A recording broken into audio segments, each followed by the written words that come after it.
আকাশে যে চায়, মানে আকাশের মতো যার স্বপ্ন।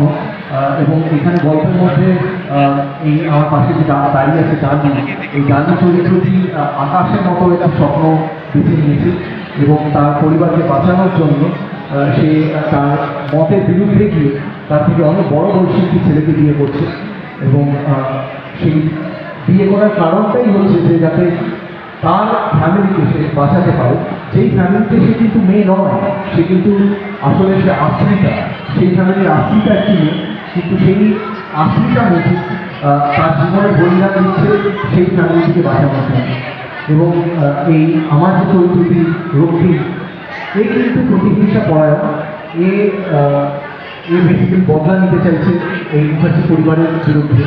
কিন্তু কেন বদলা নিতে চাইছে, কারণটা কি, কেন এত এত রাগ তার মুখার্জি পরিবারের উপর?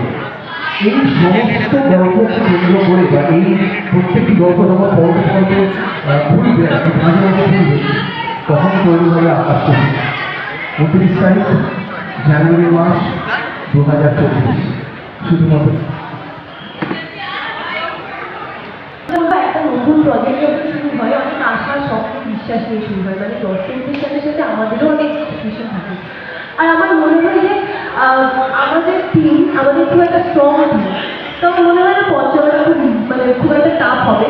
আজকে কিন্তু আড্ডা বাড়তে বাড়তে আমরা এগিয়ে যাবো, আর দর্শকের ভালোবাসা পেলে তো সেই বছরটা আরও ইজি হয়ে যাবে। তো আমরা চেষ্টা করবো আপনাদের মনে মনে গল্পটাকে ফুটিয়ে দেওয়ার। পরিচালক হিসেবে এটাই বলবো যে এতজন মানুষ সবাই যখন একসঙ্গে পরিশ্রম করে, তো সেই সিরিয়ালটা আশা করি সবাই মিলে দেখবো, খুশি হবো। আর যে আর 5 জন যারা রয়েছেন, যারা দেখবে তাদেরও ভালো লাগবে। ধন্যবাদ। শুভ সন্ধ্যা সবাইকে, মঞ্চে যারা রয়েছে এবং সামনে যারা রয়েছেন সবাইকে আমার আন্তরিক শুভেচ্ছা।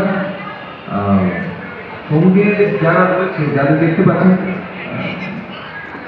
কয়েকজনের সঙ্গে আমি অনেকদিন পরে কাজ করছি, অনেকদিন ধরে মুখিয়ে ছিলাম তাদের সঙ্গে কাজ করার জন্য। আর ডিরেক্টর রয়েছেন, প্রডিউসার রয়েছেন গ্রেস এন্টারটেনমেন্টে, আমাদের অ্যাক্রোপলিস এন্টারটেনমেন্টের সিস্টার কনসার্ন। স্বামী রয়েছে আমাদের ক্যাপ্টেন অফ দ্য শিপ, আমরা বলি সোমেন রয়েছে, আমাদের সুরকার রয়েছে, আমাদের অ্যাক্টার রয়েছে। এখানে অ্যাক্টারদের সম্পর্কে বলতে গিয়ে বলবো যে সুমনের সঙ্গে দীর্ঘদিন পরে আমরা শুরুতে একসঙ্গে কাজ শুরু করেছিলাম। ও আমার থেকে একটু অ্যাক্টিংয়ের দিক থেকে সিনিয়র, কিন্তু আমরা বন্ধু।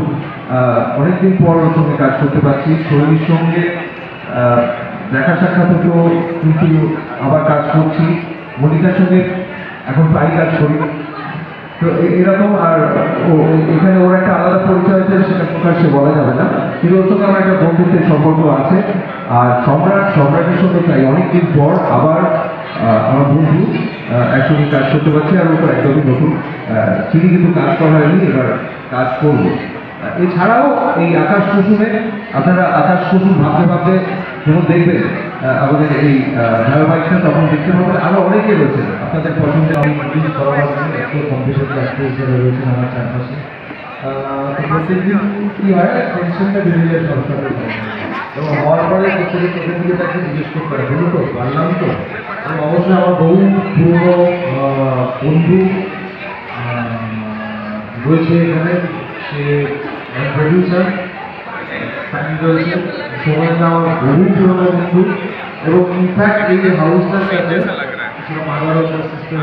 যে কনসার্ন আমি প্রায় 13 বছর 14 বছর করে আমার কাজ করছি। তো এটা আমার জন্য সব দিক থেকে অনেক পাওয়া। আর এই এত পাওয়ার মধ্যেও যেটার জন্য অপেক্ষা করে আছে, সেটা হচ্ছে যে আপনাদের ভালোবাসা।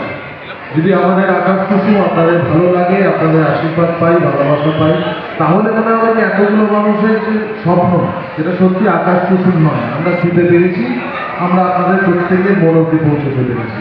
বেশি কথা বলবো না, কেন পুরোটাকে বলছি এত কম বলে ছেড়ে দিলে আমার কোনো গল্প মনে করবে। ঠিক আছে, এই ভালোবাসা সবসময় চলে। একেবারে আমাদেরকে বলা হচ্ছে চিত্রটা ঠিক করতে হবে। সবাই সবটাই বলে দিয়েছে, আর আমরা এখানে এমনভাবেই একে অপরের সঙ্গে জড়িয়ে আছি, কোনো একজনই আমরা প্রত্যেকের কথা বলে দিতে পারবো, আলাদা আলাদা করে বলবার প্রয়োজন হবে। ওরা যা বলেছে সেটাই আমারও কথা। সবাইকে অনেক অনেক ধন্যবাদ। আমি আবার নতুন বছর আরও একটা নতুন সুযোগ পেয়েছি একটা চরিত্রকে নতুন করে ফুটিয়ে বলবার চেষ্টা করার জন্য। সেটা কতটা সাকসেসফুল হবে সেটা আপনারা বলবেন, কিন্তু আমাকে যে সুযোগটা দেওয়া হয়েছে তার জন্য সবাইকে সান বাংলা, স্বামী, স্নিগ্ধা, সবাইকে অনেক অনেক ধন্যবাদ। আমার